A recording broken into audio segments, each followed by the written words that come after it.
Samantha Grant had built an empire from the ground up. By 36, she was the CEO of a tech firm that had its logo glowing across skyscrapers. She was powerful, polished, and, at least on the surface, untouchable. But beneath the sharp suits and the boardroom victories, there was a silence she never spoke of. 2 years earlier, a car accident had left her paralyzed from the waist down. The world hadn't stopped when she woke in that hospital bed, but her personal life had. Every smile felt rehearsed. Every handshake, professional. She wasn't just in a wheelchair, she was locked in a cage of loneliness she didn't dare admit existed.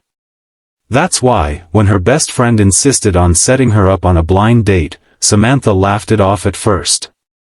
"Please, Chloe.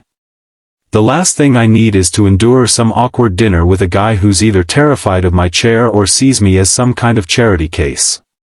Chloe had only smirked. "Trust me. You need this. Just one evening. What's the worst that could happen?" The answer arrived sooner than Samantha expected. She sat at the restaurant, nerves hidden beneath a designer blazer, her chair angled neatly against the table. Candlelight flickered against polished glasses. She glanced at the door, waiting for Daniel, the lawyer Chloe had described, smart, charming, a perfect gentleman. The door opened.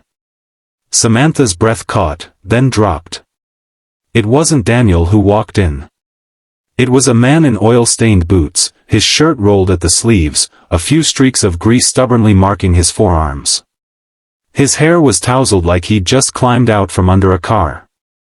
He scanned the room, then his eyes found hers. He smiled. "Miss Grant?" His voice was warm, uncertain. Samantha blinked. "I think you're mistaken. I'm waiting for someone." The man scratched the back of his neck. "Chloe sent me. Said her friend could use some company."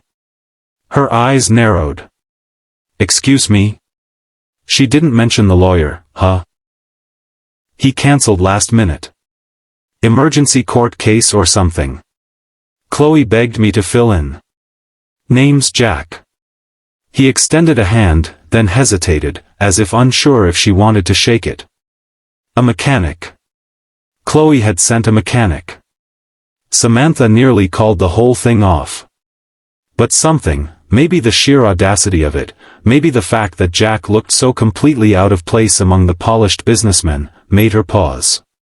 With a sigh, she gestured to the seat across from her. "Fine. Sit." Jack sat, not with the cocky swagger she expected, but with the careful respect of someone who knew he'd walked into the wrong room and didn't want to make it worse. He looked at the menu like it was written in a foreign language, then chuckled. "Do people really pay $30 for pasta? You could buy a whole toolbox for that."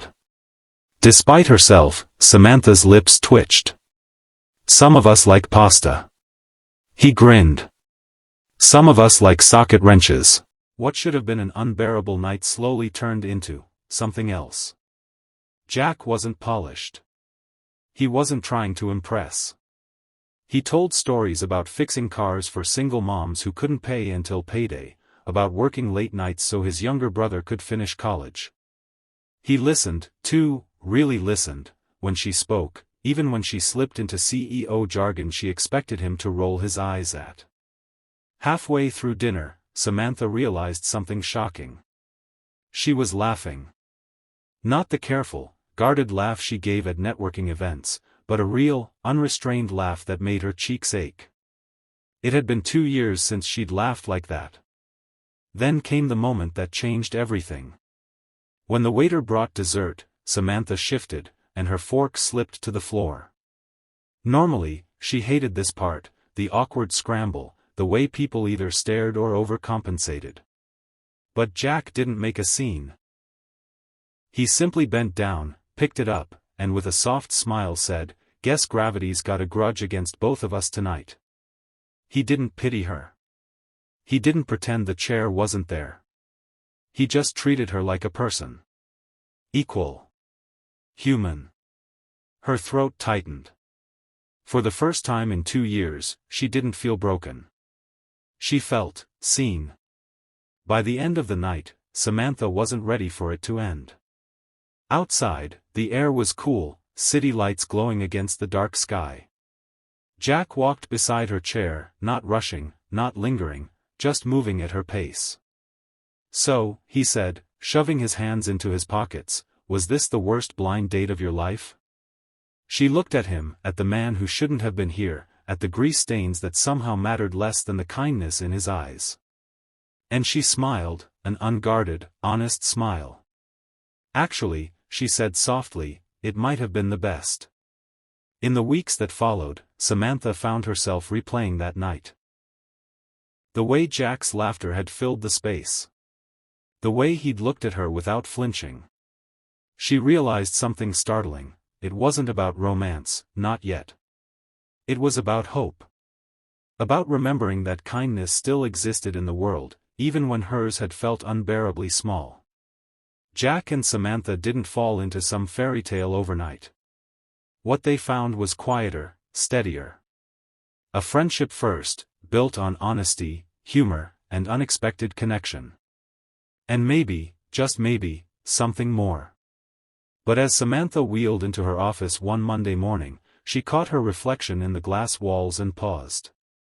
For the first time in years, she wasn't staring at a woman trapped by her circumstances. She was looking at someone who could still laugh, still hope, still feel alive. All because a mechanic had walked in when she least expected it.